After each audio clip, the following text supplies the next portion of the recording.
I think we can get started. Welcome back, everyone. We're moving through the course already in week 2, so about 14 more to go or so. But now that we've been through a whole week, we've been through the book bundle stuff, the My Stats Lab stuff. Any questions that folks would like to start us out with about any of those things? Essentially, how's the week been going for folks? Any crazy issues come up so far? Hey, that's awesome. If you'd rather tell me about the issues anonymously, you're absolutely welcome to do so. I'll always be responsive to my email. And just a reminder, I think we go to 6:40, and that gives us about 20 minutes between my 7 o'clock class. So I do have some time for some quick questions right after class as well. But welcome back, everyone. I don't have a lot of announcements, but usually this is what you're going to see when you come back to class, whether you're coming in person or through Zoom. We'll be scrolled to the current week. I'll try to say what we're about to work on. And any kind of announcement we might put down will be kind of scribbled down there. Other things that we should talk about for the announcements are, we've been working hard, so we already have a holiday. We'll be taking Monday off next week.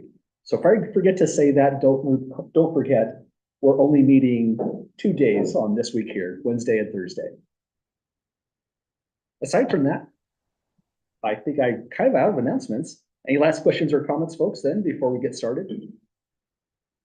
Okay. Oh, one more thing I did want to mention is, if you scroll through these weeks that we've been going through, you'll see that some of these documents do move around, but I try to leave the PDF for the chapter or the section land where it was finalized. So we finished chapter 1 on Wednesday of this week, and we'll always post a due date once that due date is official.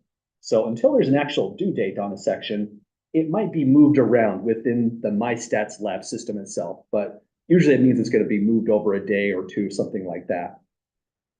So this one, I indicated due date of September 4th, meaning we'll probably finish this one. And if that's not the case, we'll just move that due date as well. So we're in section 2.1. And this is where we left off on, essentially. We got through examples 1 and 2, but I think it's a good idea to kind of refresh what we were doing here. On this section, in chapter 2, we're trying to say, once you have data, what's the best tools to use to display it, to say a picture about the data we're looking at. But now that already gives us a problem. Our data can have 2 major types. It's either categorical, think of things like eye color, maybe blood type, along those lines of being categorical. Or your data could be quantitative. These could be things like miles per hour, dollars per hour, and so on. So quantitative values. If your data is categorical, we use a bar plot to display them. And if it's quantitative, we'd use a histogram. In section 2.1, it's all about the bar chart or bar plot, so we'll be looking into that a little bit, or mostly in this section. Also, we're going to start to using the calculator a little bit. So if you have your calculator with you today, then that'd be great. You can follow along with us. If you feel like using a calculator in your other classes have been kind of tough, then I'm always going to use really careful step-by-step. Work on this calculator and try to show you the things where it could go wrong, mistakes to avoid, and those kinds of things. If you're a wizard on the calculator, you might find it kind of boring, and that's okay too. So let's go on to the problem we're on so far. We left all these definitions for today's class. I think we had 5 minutes of time to get into this. We'll never try to get into a problem when there's not enough time to really look at it seriously. So there's a lot of definitions to consider here, but let's first just go on the problem, and we'll look up and read the definitions as they become relevant. This is in red because I apparently didn't number these correctly, so the numbering is now corrected on the record. So on example 3, here's what's going on. It says an automobile marketing firm. So already this is kind of complicated. You might be a firm who's working for a car lot, trying to get them to increase their revenue for the month. So this automobile marketing firm conducts a study to see what types of cars people own before buying an American car. So that could be really, really important if you own a car lot, say Ron Sayers or something along those lines. Because if you know what cars people are coming in with, and then they ultimately buy an American car, you could target your advertising based on that. So this can help them generate increased revenue.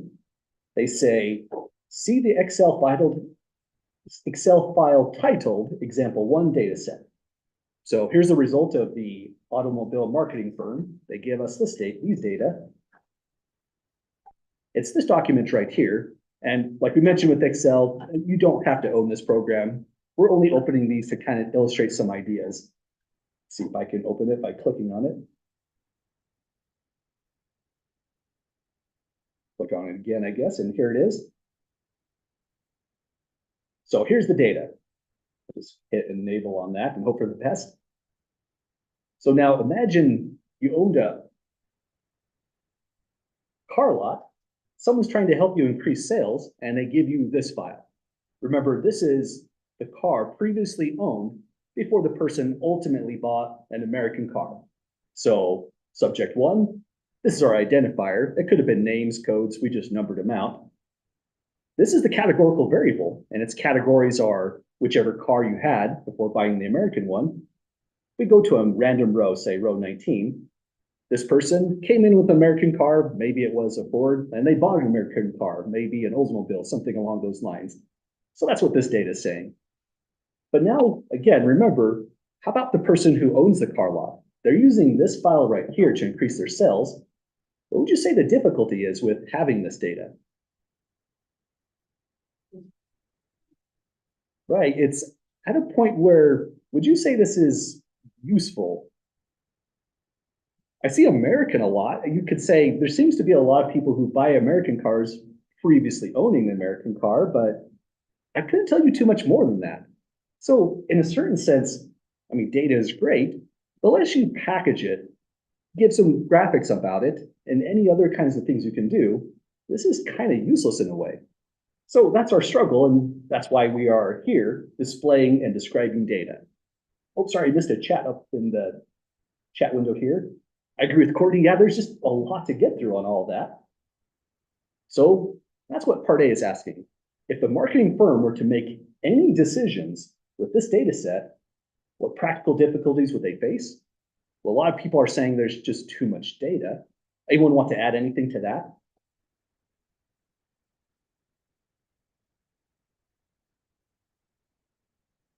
Let's start off with, there is so much data that, and any volunteers to complete the sentence? What is the difficulty with having all that data? You can't see it. Right, we don't really know what the story is for that data, right? We just can't read all of that, process all of that visually, unless we have some kind of related graphic.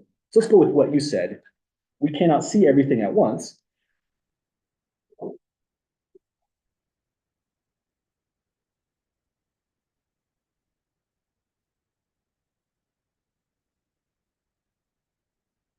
So the problem with that, the danger is there'll be details that you're going to miss. And if you're, again, in the car business, you want to capture those details because that could make all the difference in your marketing campaign.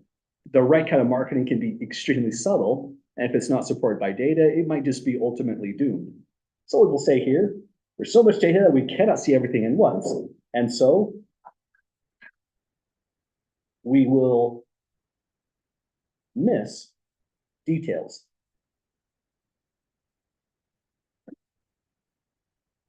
So that's the trouble with what's going on here with the data. It's nice to have the raw data, but again, you only generate this type of stuff when you're building up a study and recording all of your information. Scrolling through here, I mean, geez, it goes for quite a while. It ends at subject 1,268. This person had a Japanese car and ultimately bought an American car. Okay, so now we know that the data there is important, but if we really want to look into it, we would probably describe the data with something called a frequency distribution. So that's what this definition is all about. When we say a frequency distribution, it means we're dealing with a categorical variable. What's the categorical variable here? It is the type of car people owned before buying an American car. Let's write down here that that is a categorical variable. I ran out of space, so I'll abbreviate variable to just var dot. But if we have a categorical variable and we just count up the possible number of categories and how many cases belong to each of those categories, we'll have a frequency distribution. So everything on this data file right here, that in fact did happen, and this is the frequency distribution. There was 760 American cars, 375 Japanese, and so on with the lat categories. I think I did see German cars in there, but I'm not sure if I saw the other tag at all when I was scrolling through, or the Korea tag. I think I missed that one as well, even though it was higher there, more represented than the German cars. So this table is already really great. What we've done is we've taken the categorical variable. These are all the outcomes of that categorical variable listed here. Let's put, these are the outcomes.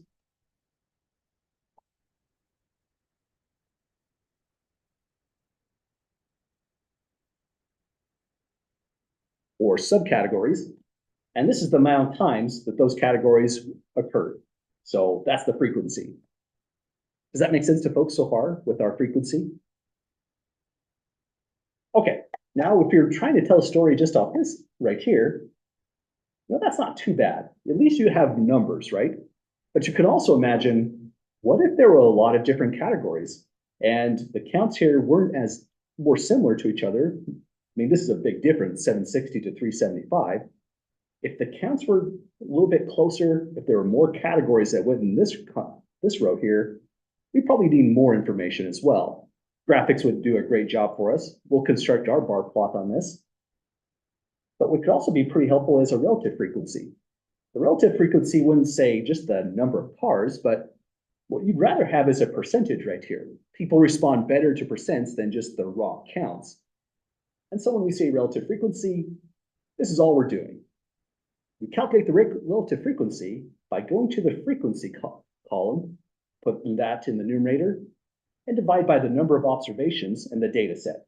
There's a typo there. I didn't spot that before. It should be data spelled that way with an A. Sorry for folks who have printed this out and have a flawed document. Here's a correction right here in red. I'll try to proofread that a little bit better. So all we have to do now is go here, divide by the right number, and we can take this information, which is, again, doing a little bit better. But now we can see this through percents and tell maybe a more visually impactful story when we see those percentages. But there's one thing we're still missing, right? In order to get the relative frequency, we need a percent, and so we need that denominator, number of observations in the data set. 1268, awesome, thank you. N equals 1268. And that's just found by taking these and adding them up. That gives us the total amount of cases, essentially the sample size. So I'm using the N letter that we used earlier. So we have the value for the denominator. All we now need to do is, if I can get this to scroll just perfectly, let me try once more. There we go. Take every row. We have a frequency, and we'll have a sample size to divide in. So that's kind of exciting. This is our first calculator problem. It's kind of nice to have these to practice with. Nothing major today, just some quick divisions. On this calculator, to do the divisions, first just grab 760 and manually key that in, 760. Division key is just right up here by the up arrow. So hit division by, and you should see a slash going that way. And then just give it the total cases, 1268. And like we mentioned before, I'll be using this calculator every single time we have a calculator operation. If you don't have one just now, you can get a random scientific calculator to just practice with the keystrokes. And I'd say we're going to start using calculators quite a bit more, especially as we get to the end of this chapter, a little bit more in chapter 3. But if you still need some time to get one, you'd still be in good shape. So here's our first one. Already we need a judgment call, or we'll just go with round to 4 decimal places. So it's a relative frequency, and to 4 decimal places, we would get 0.5994. But that just depends on your interpretation. Some people might feel like that's kind of weird to put in, 0.5994. And if instead of putting down this number, if you put in 59.94%, that'd be totally correct as well. But in the homework system, my stats lab, oftentimes they prefer one answer or the other. I'd probably only give this answer if they directly asked for a percentage. When you're doing problems on quizzes or on exams, I'm less picky about that kind of stuff. But here we have it, folks. That's our first one, relative frequency.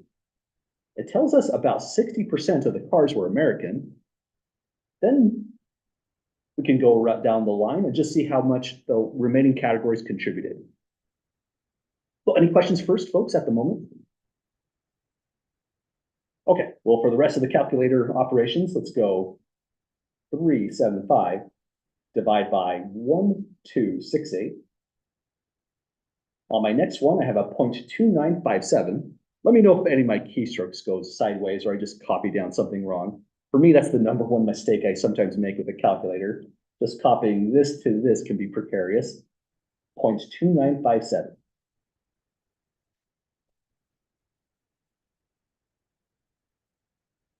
So about 30% of the cars were Japanese. That means 10% for everything else, the remaining car makers. These get pretty fast after a minute. So 72 divide by 1268. We have a 0.0568 upon rounding. And by the way, with rounding, I'm not picky with that. But occasionally my stats lab is, so it's a good idea to be careful. If it's been a while and you're a little bit rusty on rounding, no worries. We'll be reviewing that, and my stat lab will support it as well. If they say round to 4 decimal places, then the calculator, this is how I'd be visualizing it. I'd go 1, 2, 3, 4 places to the right after the decimal point. I'm at the 7, then I look 1 more to the right. If that number is above 5, we'd be rounding up. If it was a 4, we'd just go 0.56, 0.0567. But due to that H right there, this rounds up to 0.0568. Does that make sense to folks? Okay, again, I'm not really picky. If this was an exam question and you just rounded it wrong, but your numbers are right, I mean, this is about statistics. This is not about rounding, really. But sometimes my stats lab does get a little bit cranky, so it's good to be careful only for that reason. I guess it's good practice. So 0.0568.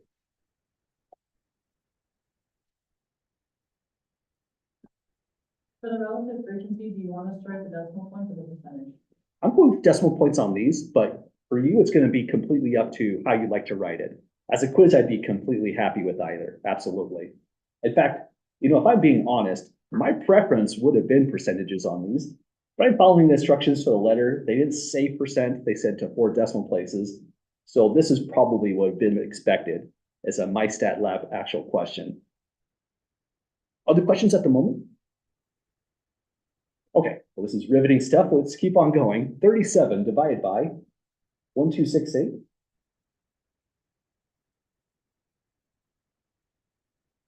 On this one, it's 0.0292 upon rounding.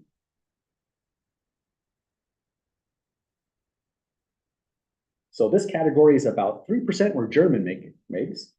Kind of interesting. And it kind of makes sense because everyone in here bought an American car.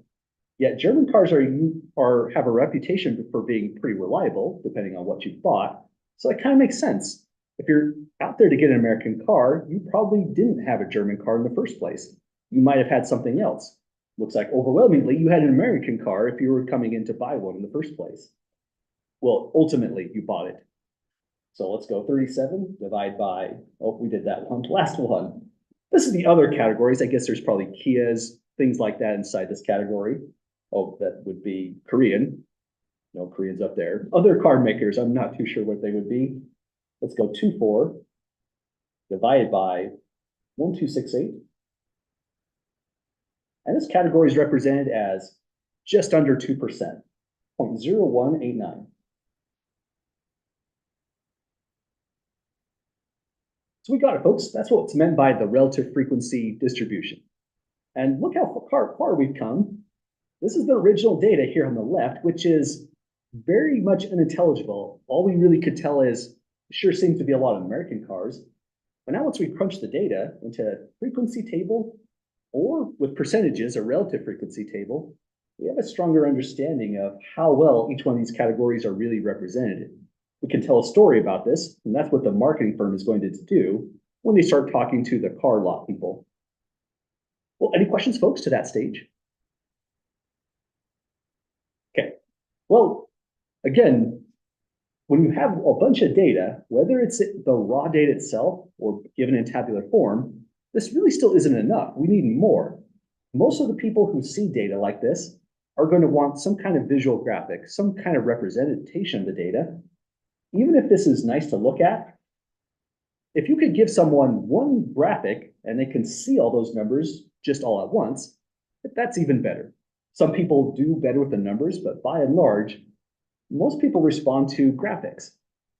So let's go from here and go to part C. We'll construct a bar chart of these data using relative frequency. So we're going to use percentages next. Then we'll comment on whatever we produce and using the context. I won't ask us to do this very often, but occasionally there'll be a couple plots that we can do by hand relatively rapidly. And this is one of entirely two in the course. So let's give this a try. Well, if you're going to do a bar plot or a bar chart, pretty much what we want to start with is a horizontal axis going this way. And what would you say is going along the horizontal axis? Exactly. We go to the categories or the outcomes that we listed here from the categorical variable. So let's put that down first. Here, I'll put down American, Japanese, Korean, German, a little bit longer, and other. Now, the way I put these on this axis was just the way it was presented in the table, but the order truly doesn't matter. Sometimes it's nice to see things as they're going from higher to lower, just so you can make comparisons a little bit easier. But the order here was totally arbitrary. If you gave other first and then went American, your bar chart is equally effective as mine. It's telling the same story. Next, on the vertical axis, here's where we want the relative frequency. So we'll call this either relative frequency, or you could just say percent, up to you. So going this way, relative frequency.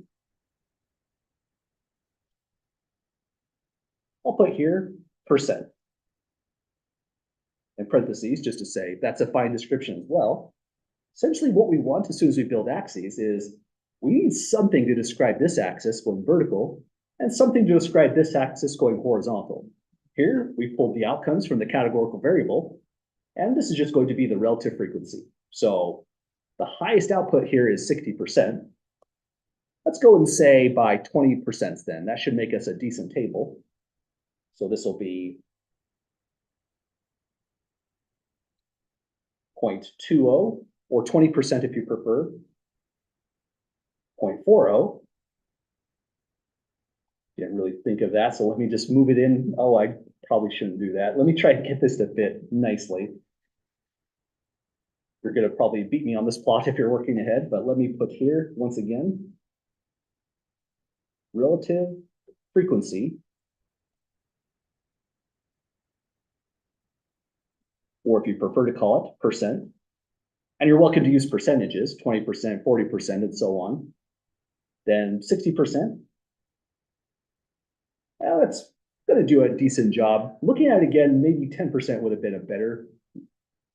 Or maybe we can just kind of give these tick marks a little bit more space. How about that? That way we're using most of the vertical space that we first plot out. If you did this as a quiz problem, I'm not as picky as I am with myself on this kind of work. Just try to make it look okay for the notes. As long as you have all the relevant information, it doesn't have to look pretty. I'll accept it for full credit. So don't worry too much about artistic talent or anything like that whatsoever in this class. So let's go 0.20, 0.40, 0.60. Since we're using relative frequency, I'll use green for this right next. And now we just go ahead and make the bars. At the American tick, we'll go up to just under 60%, but it's so close that it's going to look, for all intents and purposes, like it hit it right at 60%. My hand's a little bit shaky at the peak there, but that's going to be just fine. Right, the actual percentage on top of the bar. That's a good idea. So that way you can have a description. We can go 59.94%. I like that. That'd be extra information you don't have to include, but lots of graphs do in fact provide that. Next is Japanese. This one's at about 30%, so I'm going to go roughly this height. I'm going to use that percent trick again, 29.57. And by the way, if you're a little bit rusty, if you go from a number 0.0189 and you want to write it as a percentage, all you're doing is moving the decimal place 2 spots to the right. So that would be 1.89%. And honestly, it's all a matter of preference. If I'm trying to give a conclusion to something, I like to use percentages because they just sound better. They're more easily understood. But if I'm using computations, I usually leave it as a decimal number like this. So if I did something out of calculator, I'm more tempted to leave it in that format, but it's the same exact number, just a matter of unit. So there's our Japanese. Next ones are going to be kind of hard to plot in because they are so low. 0.0292 is about 3%. And that's really hard to show here. Let me try it. Well, that would be 10 right at this height. So I'm just going to go even lower, about like that. Oh, that's Korean. I'm on the wrong one. Let me put that here for German as a placeholder. Thanks for spotting that. Korean was 5%, 5.5. That's a little bit easier to plot. So that's 10 at this height.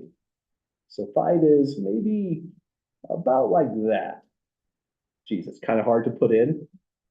But you know what? If you go 5.68%, clarifies it quite a bit. And this should supposed to be 3%, so I'm going to make it a little bit lower. So German at 2.92%. Finally, other, this one is at about 0.202. So let's go almost the same height, just a little bit lower. 1.89%. So we did it, folks. That's our bar chart. Any questions on constructing one of those by hand? Okay, most of the time in our class, our graphics are going to be produced by a program in statistics, but occasionally it's a good idea to try to do it by hand just to see how it goes. Turns out though, and this is kind of unfortunate, the bar chart or bar plot is easy to do by hand. It just takes a little bit of finicky, kind of make sure you don't miss a category like Korean like I did. But the histogram is a nightmare to do by hand. It's something that essentially nobody does in statistics. Histograms are almost always produced directly with computer software. So we'll be going that route as well. Any last questions, folks, before we finish the last part in part C? We'll put it on the next page so we can fit it on there.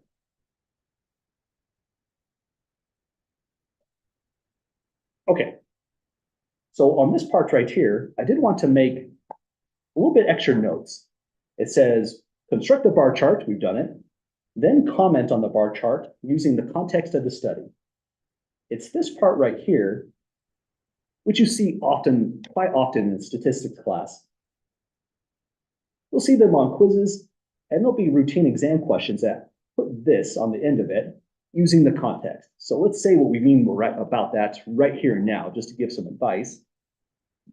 When it says using the context, what we mean is we must mention what the study was originally about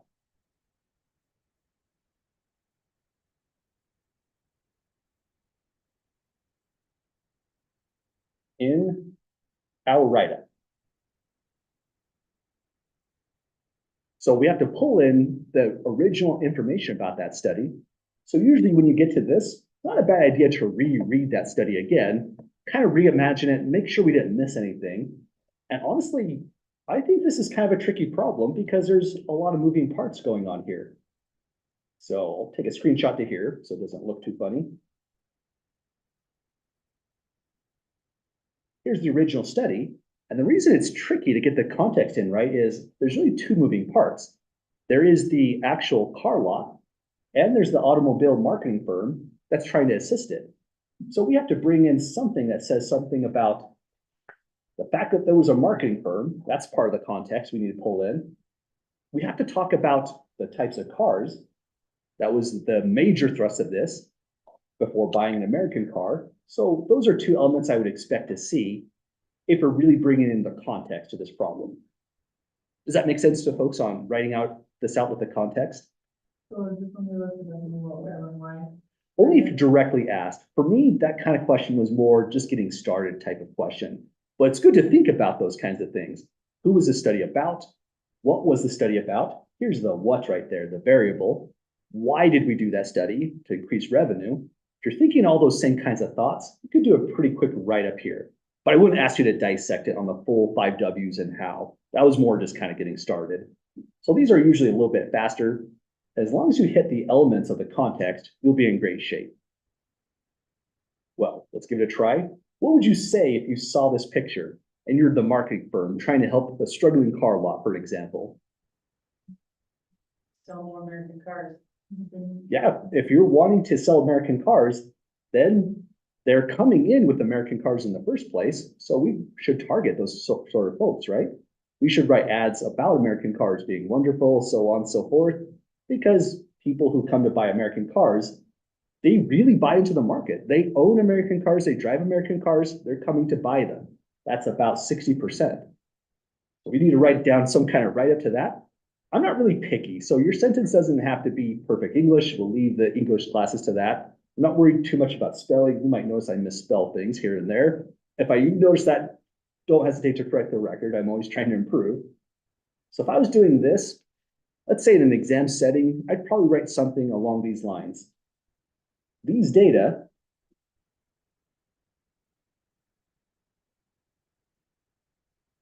from the marketing firm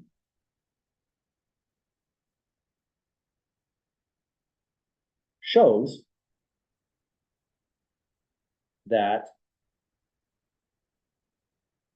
people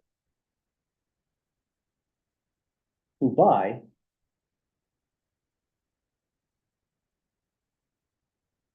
American cars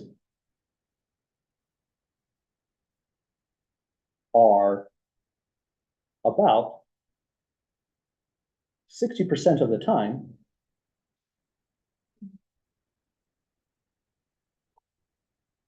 prior owners of these cars.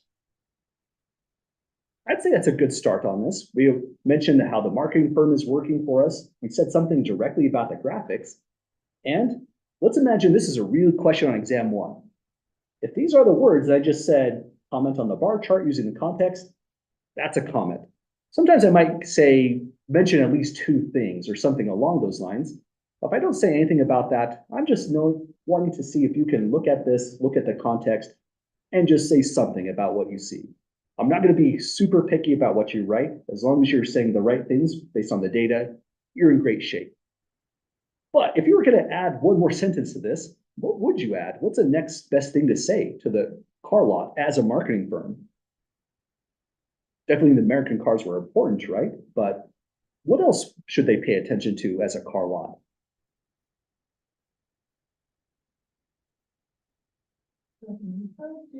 Yeah, I mean, Japanese cars make up half of the prior owned cars. So if they neglect those people, that market, that might not be wise, right? They should try to include them because they are substantial. Let's try to paraphrase that. Good call. The next biggest category is this one. From there on out, it starts to become less substantial. If we were going to write a really long report, we'd probably say something along the lines of, but watch these other categories because maybe they'll fluctuate. Maybe something happens in the car market. They could become important. But for the moment, we could say the marketing firm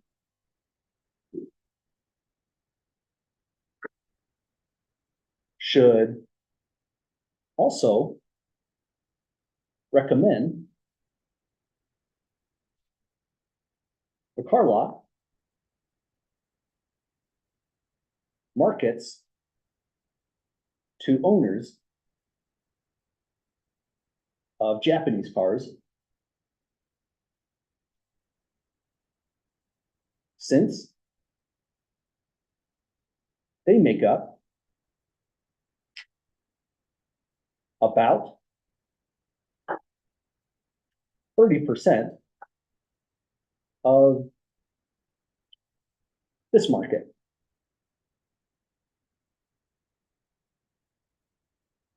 So that's probably about how I'd say it. really looked at this and really looked at the context, I bet you I'd find things I'm not too happy with. Anyone want to make any changes or additions or subtractions to there?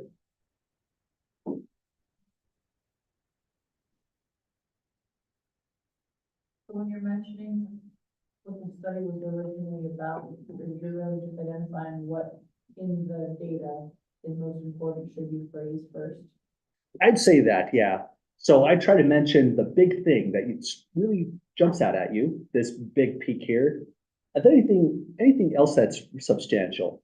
For example, if all these categories are about flat at the same percentage, I'd probably mention that. Every other category is relatively equal. Yeah, so try to mention anything that just seems unusual or interesting about this. But there's another danger. If this is a real exam question, our exams are timed 70 minutes each. You don't want to write too much either, so try to keep it short and sweet in an exam setting.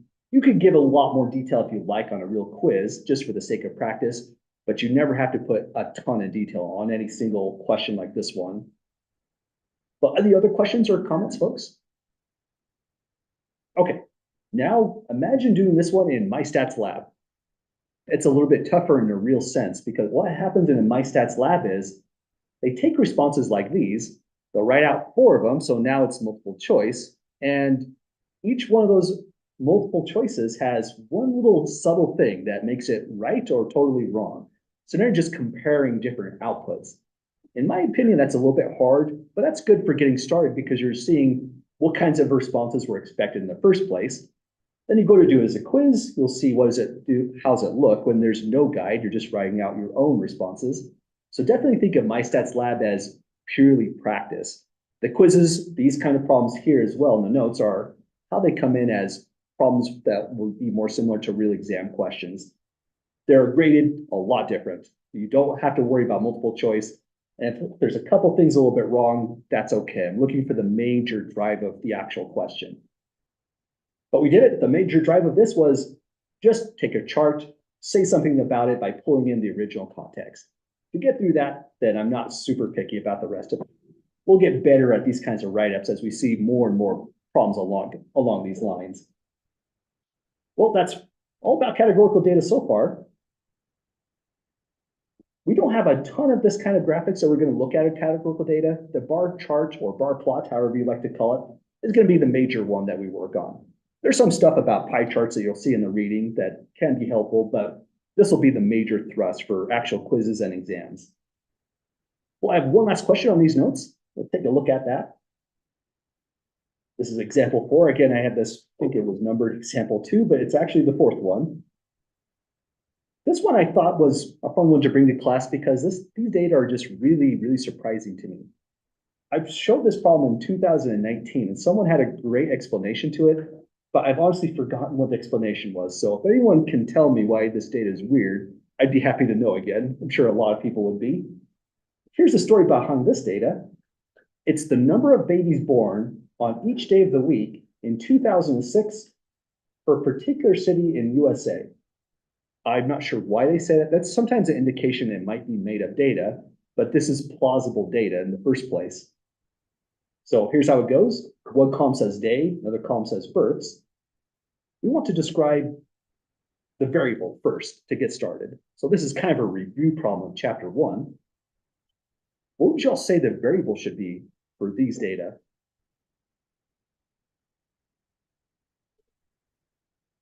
Absolutely. So we can say here, day of the week. So we know the variable. Would you call that categorical or would you call that quantitative? I agree with categorical. What they've done is they've taken a lot of births. I haven't tallied any of these. For every one of those births, they just categorized the day of the week that it occurred in. So we could say here, based off that, categorical. This is categorical. And when we say describe the variable, this is the major thing I'm asking for, whether it's categorical or quantitative. If I wanted a little bit more, I'd have to bake that into the problem. For example, if I wanted you to tell me the categories I'd have to say it here, but then you're just listing out the days of the week. Would be kind of tedious at that point. So I left it at just describe. Next it says, below is a bar chart of these data. What can you say about these data by considering this display? So this one is just another practice at looking at data and using the context. In fact, let's put that in here. What can you say about these data by considering this display? Use the context of these data in your response. I'm going to put that in red since we threw that in after the notes were live or sent out. But that's typically something you might see on instructions for a quiz problem or exam problem. So here's the frequency table.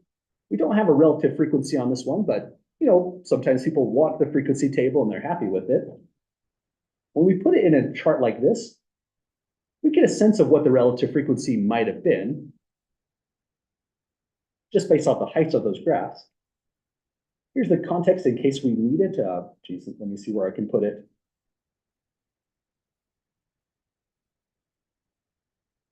Maybe over here. Okay, there we go.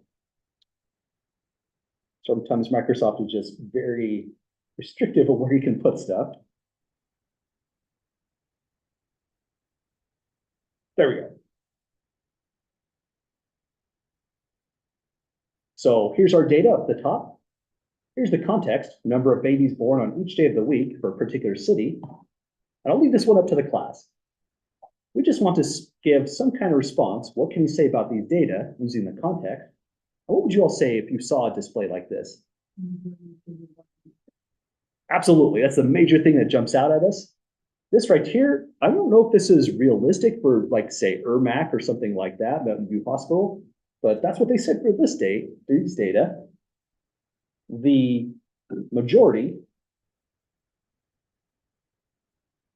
of all births.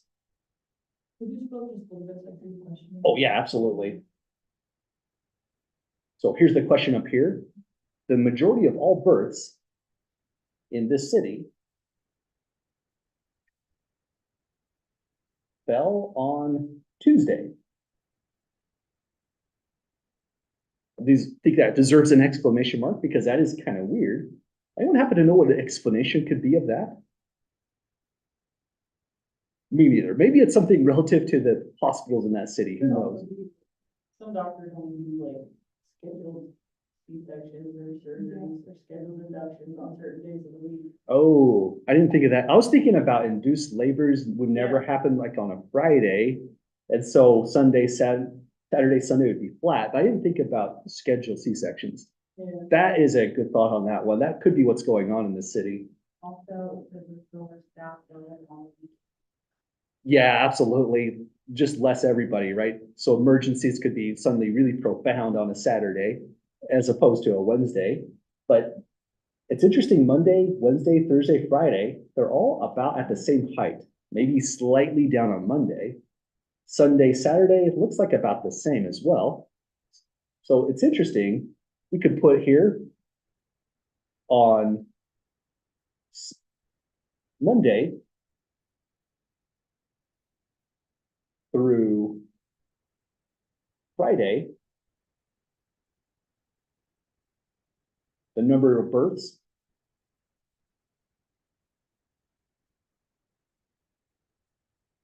are about equal.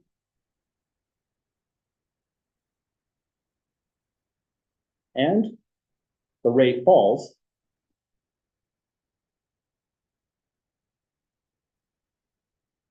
on the weekend.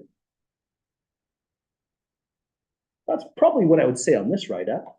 If all you said was the first sentence, per the instructions, that would be full credit. You said something about the display pulling in the context. And I'd say what made the context come into this problem is the moment we said births, I mean, that's what this problem is about. We're mentioning the categorical variable as soon as we pull in the information on the day. And so that's how we pull in the context for a question like that. The way you would respond to a problem and not put in context is if you said something along the lines of, Tuesday has the most counts. Well, that's true, but we have to say what were the counts, what's happening on Tuesday, and so on, to really pull in that context. So don't just mention the graphics alone without what's going on with the graphics, essentially. Would you highlight births in the city or just birth count? I'm just curious. If there's a difference. Oh, I think that's pretty important as well. That's a good point because this was a particular city. So let's highlight to hit context all the way to here. Births in that particular city. I'll just call it this city in the write-up. But yeah, I like that. It wasn't just births, it was relative to one particular city in the country. So this really highlights that in the context. Other questions, comments, or additions? Okay. Oh, sorry, go ahead. Sorry, when it, on the second you wrote on Monday through Friday, would you, in that sentence, because it's already stated before, repeat that Tuesday is like an exception, or does it matter if you've already stated that? We would say that since it was stated above, it's kind of baked into the next part. Yeah. So we'd be okay on our next part. When I go to read yours, I'm going to essentially on every new sentence, consider what you said prior as well. And just consider it one whole part, one whole response. Other questions so far? Okay, well, we got through it, folks. That's handling a categorical variable. Really, this is a pretty short section. And I'm going to try to redo the way I'm doing my stats lab. I did everything in chapter 1 was just one section in there. And a lot of the problems were pretty short, except for that really last one that we all suffered through as a group. But for the rest of the chapters, I'm not going to try to put in just an overall chapter 2 set that has like 30 questions. I'm breaking it down in a section by section basis. So these are kind of short and sweet, self-contained sections here. That means it'll be a little bit faster to get through and you'll not have to worry about getting bogged down as much in each one of those sections. But the downside is they are a little bit short, so give it extra time. Make sure you're not moving through them too quickly. Try to understand why your questions are right or why they're wrong, and then you'll be in great shape. But next we're going into section 2.2. And really the only thing that's new in that section is we're moving over from the bar chart now to the histogram, meaning we're going to be considering quantitative data now and the ways to handle those kinds of problems. Let me save this first.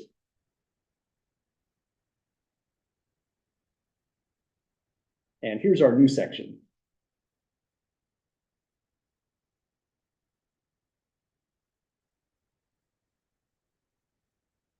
As soon as it opens up, there we go. So our major display for dealing with the quantitative variable is now going to be the histogram.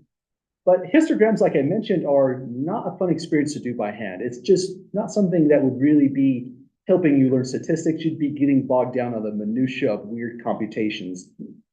So instead, we're going to construct a dot plot. This is something that you might be asked to do on a quiz or an exam setting, but it won't be something majorly emphasized. You might see that in some of the problems, dot plots presented there. So that's why we're going to draw one ourselves.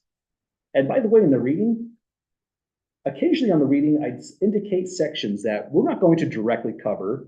So if you skipped the stem and leaf displays in section 2.2's reading, I say it may be safely skipped, meaning there won't be direct questions asked on it in the homework, the quizzes, nor the exams, nor the lecture notes as well.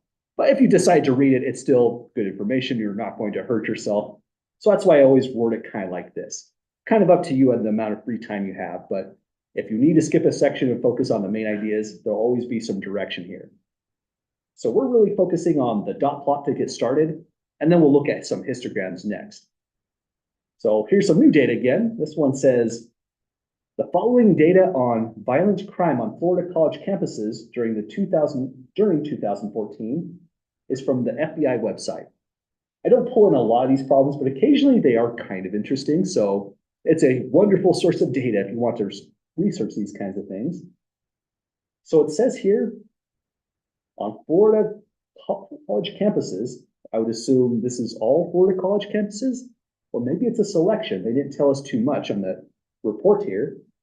For example, we have Tallahassee Community College. University of Central Florida is probably something that sounds more familiar as a Florida college. What we'll do now is, well, this is the college right here. That makes that the identifier.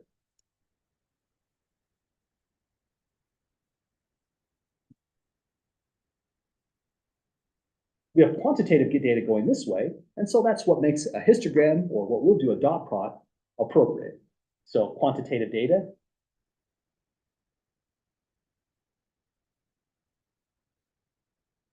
we will often use a histogram.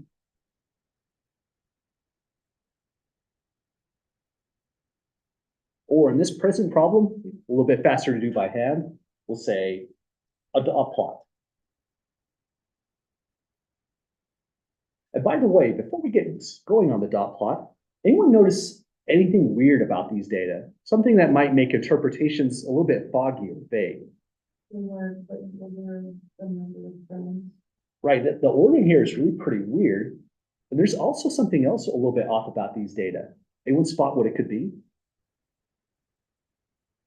It came from the FBI website, so it's Florida. well, these were all meant to be the Florida college campuses. But you're thinking on the right lines. What about these campuses do we know? For example, this one says it is, let's see, I lost it. The Tallahassee Community College. Would you say that's a small college or a large one? Probably, right? And honestly, I don't know. It might be huge, but we just don't know. And if we went to the one with the most violent crimes, it looks like University of Central Florida is bad, right? But is it? How big is that campus? So we're missing a lot of data really here. We have counts, but you know what most people want? Percentages. We want to know percent of student body or something like that. So when you look at these data, it's came from the FBI website, it's accurate data, but there's still a lot missing in this data. Nonetheless, if we want to just understand what's going on with this column, this quantitative variable, we can still do it with a dot plot. But it's worth mentioning, when you read these data, we can't necessarily say that Pensacola State College is a safer college than the University of Central Florida. We don't even have the information to make that determination unless we had the actual size of these universities. Yeah, exactly. So some of these could be a little bit off potentially. University of South Florida, I mean, that's where Miami is. That's probably a really, really huge campus, but only 15 violent crimes. Maybe the year is relevant too. You know, that fluctuates by year as well. Well, if we're going to do a dot plot, here's the steps I would take to get started. You want to first find your smallest number, 0 violent crimes in Pensacola State College. Find your maximum, 29 crimes in University of Central Florida. And then you just build an axis based off that. So we'll go with the horizontal axis. Starting at 0, I want just to make sure we contain these numbers. Then you don't want to go 1, 2, 3, 4, 5. That's way too many tick marks. But if it's going up to 30, I'd say going up by 5s is probably a good idea. If I go up by 10s, that's a big white gap where a lot of numbers fit in. But this should be granular enough to really see the plot.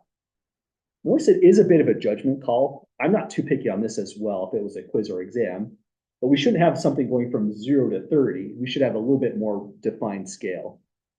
So 5, 10, 15, 20, 25, and 30. Okay, so that's our axis. And just like in our last plot we did, we should have a description here. This is a horizontal axis, and the description would be the variable we're plotting, number of violent crimes reported 2014. I'll abbreviate that to number of violent crimes. It's the crimes reported, there's a definite year, but you can always be a little bit terse when you're coming down to an axis. You can let the context of the original problem carry it a little bit more. Okay, so we've done all that. Last thing to do is we go through each one of these data, and every one of these is going to be represented as a dot, hence the name dot plot. It's fast to build, and so that's why we're doing this as the one we'll actually write out graphically. First, Edison State College had 3 violent crimes, and I'll say a 3 is about here. So there's our first dot. I'll put a little slash here so I just don't lose my place. Then rinse and repeat. Yeah, you could go any order you like. I think for me easily. Gotcha. Really up to your preference. For me, I'm really bad at missing a case, so I try to go just top to bottom so I don't miss any data. So next one is 10 for A&M University. We'll put that just directly above the tick mark. And as you're laying out these dots, try to get them on the same kind of horizontal level. Notice they don't even go on the axis. They're above the tick mark even. So the plot lies above your axis you define. Next is a 5, Florida Atlantic University. So that'll go here. And now here's the first thing that happens that's exciting on a dot plot. The whole purpose of the plot is just like with the bar chart. We're just trying to show where data or categories aggregate, where the most cases are. So if there's another 5, we just start stacking them. Try to get the gap where you go up to the next highest level about uniform throughout the plot, so it looks about even. And just keep running down in this order. Next one is 9 cases. So this one will go right up to the 10 value. 15 cases at Florida State University. 2, put that about there. 0 at Pensacola. 1 at Santa Fe. So that's another stack. I'll put it right up here. 4 at Tallahassee. Did we have a 4? No, I don't think we did. So I'll just kind of squeeze it in right there. If it starts to look a little bit weird, you don't have to start over because like of the other plots, these don't have to be perfect. So if there's a little bit of artistic things that didn't quite happen that you want to, don't worry as much. So I think I got the 4 there. I should have clicked that off. Next is a case way out here, the 29, another 15. A second 4 going over here, another 15. Last, University of West Florida had 6. We'll put that over to the right. And that's constructing a bar plot, or excuse me, a dot plot. That look right to folks so far on that construction? Okay, let me undo my tick mark so it doesn't look too busy. We come back to these notes. So that was the violent crimes in Florida college campuses during 2014. We made our plot. And now this is the hardest thing to do about this. We want to comment on the dot plot using the context of these data. Here's where if you put this on your horizontal axis, that helps out a ton because now it's reminding you of the context in the first place.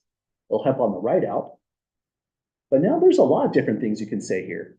Any volunteers for what the most first interesting thing might be, according to you? There's one outlier. I like how you called it outlier, absolutely. Now we did say we don't know the full context of these data, but we're treating the data as is at this moment, just what we see. So when we see this case way out here, it's left the pack in a major way. Let's say the University of Central Florida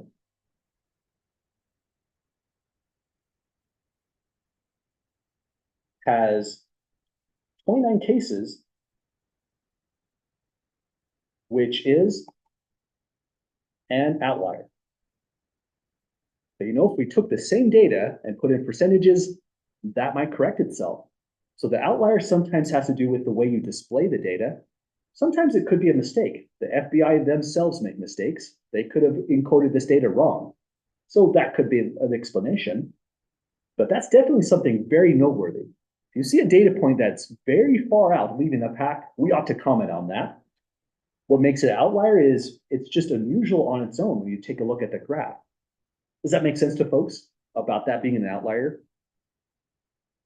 Okay, so next, well, we commented on this. So again, unless I said give me 3 different things, I would consider that full credit on a quiz problem or exam problem. But just for the sake of it, let's add a couple more things. What's the next most interesting thing you might say about these Florida campuses? The 15, it's aggregating, right? So there's a clump. Oh, let me get a pen. There is clump of cases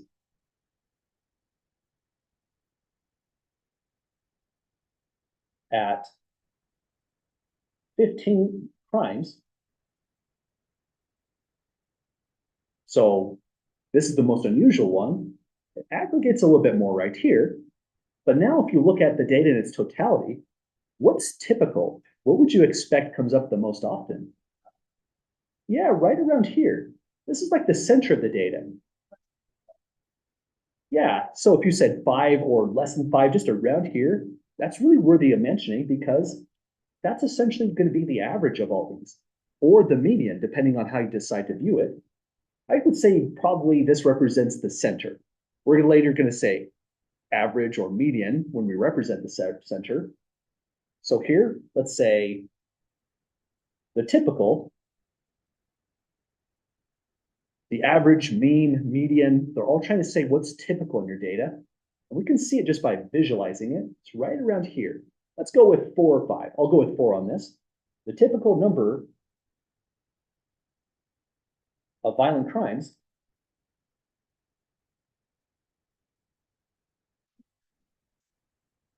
yeah, let's go with in Florida is 4 crimes per campus. Yeah, I like that wording as well. I feel like that's pretty descriptive. Well, any questions, folks, with looking at the data and just writing down these kinds of things about it? Okay, does it make sense to everyone on what we wrote out? Or anyone like to include anything on this write-up? Okay, well, that's looking at these kinds of data in a nutshell when it's a quantitative variable. The major takeaways is always look for the outlying cases. So always mention outliers, which are the cases that just seem unusual in your plot. Unusual when it's a number line like this just means something that's way away from the main pack of the data. It's also good to mention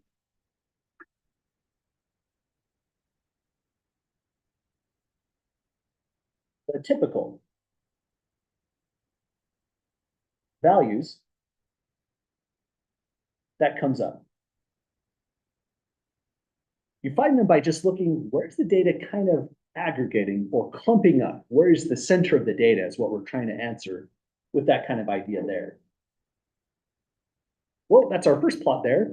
And again, on quizzes, potentially on exams, I'll let you know what happens on exam 1. We may have to do a dot plot potentially, or a bar plot like we did in the prior notes. One or the other. I feel like too many graphics is going to take away from the exam if we're drawing too much stuff. But these are the kinds of things you should be ready to go with. Well, again, I mentioned the dot plot is nice because it's easy to put down by hand. But what we really wanted to look at are things like this, the histograms. And so that's what example 2 is going to be all about, and the prior examples. Histograms take a lot of work to produce. You still take what we did above right here. Let's pull this down just as a quick reference. When you go to produce a histogram, you still come up with a scale, like what's provided down here, but then you have to decide how wide do you want each one of these rectangles to be. There's some really nice formulas that are going to give you an honest presentation of your data. After you decide how wide these are, you have to partition out these tick marks, count the number of cases that belong with between each one of these categories, and all that just takes a lot of work. So I'll never ask you to produce a histogram in class. It's honestly not the best experience. But what we have to get used to in class is reading the histograms. So this will be our first honest problem in that direction. Well, this is a pretty quick problem, so we'll end on this one for today's class. We'll come back to these notes when we're back on Wednesday. Example 2 says for this study, the accompanying data was reported in the article synovial fluid, pH, lactate, oxygen, and carbon dioxide partial pressure in various joint diseases. So that's pretty heavy material. But this is what statistics is all about. This is the Arthritis and Rheumatism Journal. Admittedly old data. This is from 1971, but it's still interesting for the purpose of looking at a histogram. We're told here the observations are pH values of synovial fluid, which lubricates the joints and tendons, taken from the knees of individuals suffering from arthritis, sounds like rheumatoid arthritis.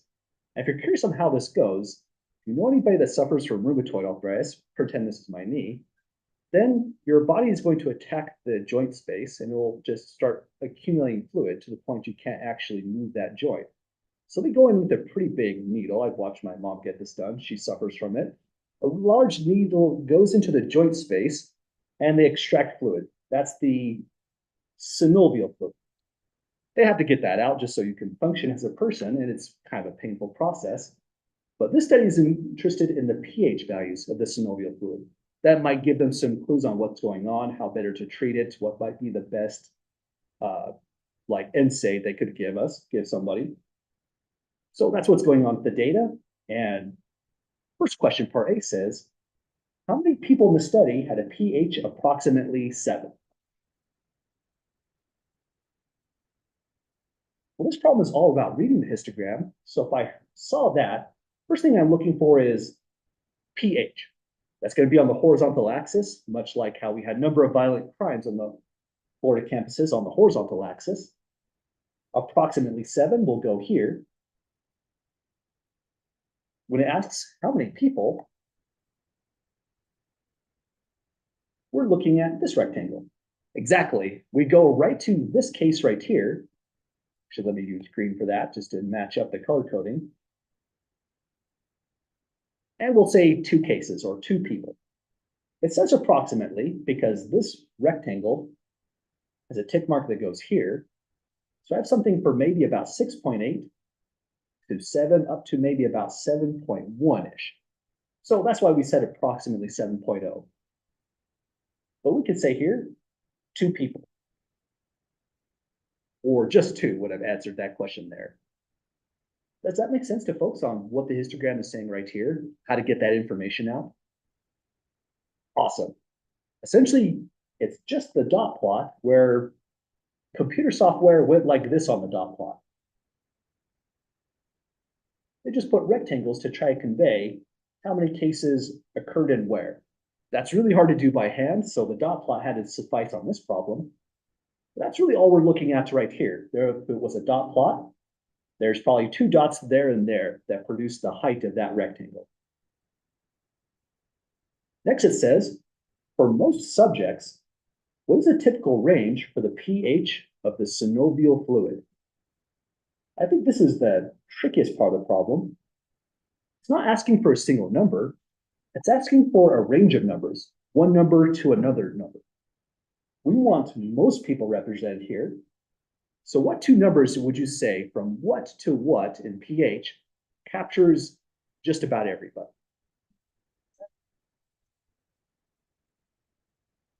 I'd say that's great. If you went from 7.1 here, 7.39, are you thinking about here maybe? Oh, right against. Right around here. Oh, capturing up to that rectangle. If we go from there to there, we're looking at these individuals. And yeah, that looks like just about everybody in the study. This is where the data is aggravating. The center is some aggregating or clumping together is the better word, not aggravating. That's upsetting people. This is where the data is clumping up. I'm going to use the word clumping up. That's probably better. Much like we said, right around here is where the data is clumping up. Here we just gave a number, about 4 is where that is. Here we're giving an entire range. We'll say from a pH of about 7.1 to 7.39. You don't have to say the word about or approximately. I like to put that in just as a way to convey, I approximate it. It's not fully accurate, but looks visually accurate from what we can see. Yeah, absolutely. 7.21 here to here? Yeah, absolutely. As long as you gave me a range and you're containing most of the people in there, that's what I was mostly looking for. So from here to here, you'd be looking at the main peak, 7.1 to about 7.21. I think that'd be a great response as well. Well, the main idea is if you see a histogram, just know what it's conveying, how many people correspond to each one of these groupings, each one of these rectangles, and you're doing great on these histograms. We'll be doing a whole lot more, but that's going to be the end of this section, moving into section 2.3. Well, any last questions at all, folks, before we call it a night? Okay, well, have a great night, everyone. We'll finish off these notes next class. And the next set of notes are going to be pretty similar when we go into section 2.3 on shape. There's one more last section on this, and we'll be done in chapter 2. Probably we'll finish that next week. Instead of highlighting the actual bar in green, you highlight the main frequency. Yeah, that's a great call. Give some parallelism with the other one. I like that idea. So this is the frequency we had to pull, which corresponds to the how many people. Yeah, that's a great highlighting there.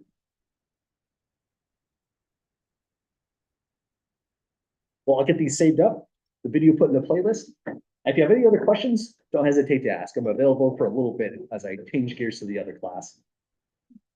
Thanks, folks. Thanks, folks on Zoom as well.